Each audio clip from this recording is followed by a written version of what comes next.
ഉത്തങ്ക മഹർഷിയും കൃഷ്ണനും. ഉത്തങ്ക മഹർഷി മഹാഭാരതത്തിൽ പരാമർശിച്ചിരിക്കുന്ന ഒരു അതിനിപുണനായ ധാരാളം അറിവുകളുള്ള ജ്ഞാനിയായൊരു മഹർഷിയാണ്. അദ്ദേഹം മരുഭൂമിയിലാണ് താമസിക്കുക. മരുഭൂമിയിൽ ജലം കിട്ടാൻ എപ്പോൾ കൃഷ്ണനെ പ്രാർത്ഥിച്ചാലും അദ്ദേഹത്തിന് ജലം കിട്ടും, അവിടെ മഴ പെയ്യും. അങ്ങനെ ഉത്തുങ്കൻ ഭഗവാന്റെ പരമഭക്തനായി പ്രാർത്ഥനയിൽ മുഴുകി തപസ്സിൽ മുഴുകി കഴിയുകയാണ്. ഒരു നാൾ ഉത്തുങ്കൻ നടന്നു പോകുന്ന വഴി വല്ലാത്ത ദാഹം തോന്നി. കൃഷ്ണനെ സ്മരിച്ചിട്ട് വെള്ളം കിട്ടുന്നേ ഉണ്ടായിരുന്നില്ല.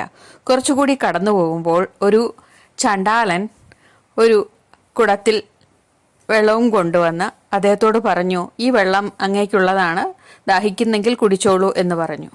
പക്ഷെ ചണ്ടാളന്റെ രൂപം കണ്ടിട്ട്, പ്രാകൃത രൂപം കണ്ടിട്ട് ഉത്തങ്കൻ ഒട്ടും ഇഷ്ടമായില്ല. ഇത്രയും വൃത്തിയില്ലാത്ത നിന്നിൽ നിന്ന് ഞാൻ വെള്ളം കുടിക്കില്ല എന്ന് പറഞ്ഞ് കടന്നുപോയി. എന്നിട്ടും കൃഷ്ണനെ പ്രാർത്ഥിക്കുകയാണ്, എന്താ കൃഷ്ണ, ഞാൻ ഇത്രയും ദാഹിച്ചിട്ടും നീ വെള്ളം കൊണ്ട് തരാത്തത്? അപ്പോഴേക്കും അദ്ദേഹത്തിനൊരു സംശയവും ഉണ്ടായി, ശ്രീകൃഷ്ണൻ പരീക്ഷിച്ചതാകുമോ? ഒടുവിൽ കൃഷ്ണൻ പ്രത്യക്ഷപ്പെട്ട് പറഞ്ഞു, ഞാൻ നിനക്ക് അമൃതാണ് കൊടുത്തയച്ചത്, നീ അത് നിരസിച്ചു. അപ്പോൾ ചണ്ടാളനെ കണ്ടിട്ട് എനിക്ക് അമൃത് ഭക്ഷിക്കാൻ, വെള്ളം കുടിക്കാൻ തോന്നിയില്ല എന്ന് ഇദ്ദേഹം പറയുകയാണ് ഭഗവാനോട്. ഭഗവാൻ പറഞ്ഞു, ഞാൻ ദേവേന്ദ്രൻ്റെ കയ്യിൽ അമൃത നിനക്കായി തരാൻ പറയുമ്പോൾ ദേവേന്ദ്രൻ പറഞ്ഞു, മനുഷ്യർക്ക് കൊടുക്കാനുള്ളതല്ല അമൃത്, അഥവാ കൊടുക്കുന്നെങ്കിൽ തന്നെ ചണ്ടാളൻ്റെ രൂപത്തിൽ മാത്രമേ കൊണ്ടു കൊടുക്കുകയുള്ളൂ എന്ന്. പക്ഷെ അത് നീ നിരസിച്ചു.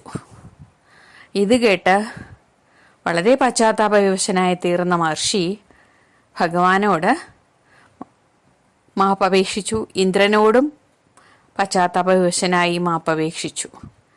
അങ്ങനെ വീണ്ടും അവിടെ മഴ പെയ്തു. ഏത് രൂപത്തിലാണ് നമുക്ക് ഭഗവാൻ അമൃത് കൊടുത്തു വിടുന്നതെന്ന് അറിയാൻ കഴിയില്ല. അതുകൊണ്ട് ഓരോ വഴിയിൽ കാണുന്ന കാര്യങ്ങളും ഓരോ നിമിത്തങ്ങളായി എടുത്ത് അവയെ നാം ശിരസാ വഹിച്ച് മുന്നോട്ട് പോവുക. ഭഗവാന്റെ ഇച്ഛയാണ് എപ്പോഴും നടക്കുന്നതെന്ന് ഓർക്കുക. ഇന്നും ആകാശത്ത് മരുഭൂമിയിൽ മേഘങ്ങൾ പ്രത്യക്ഷപ്പെടുമ്പോൾ ഉത്തങ്ക മേഘങ്ങൾ എന്നാണ് പറയപ്പെടുക. അതായത് ഉത്തങ്ക മഹർഷിയുടെ ശക്തിയാലാണ് മരുഭൂമിയിൽ മഴ പെയ്യുന്നതെന്നാണ് വിശ്വാസം.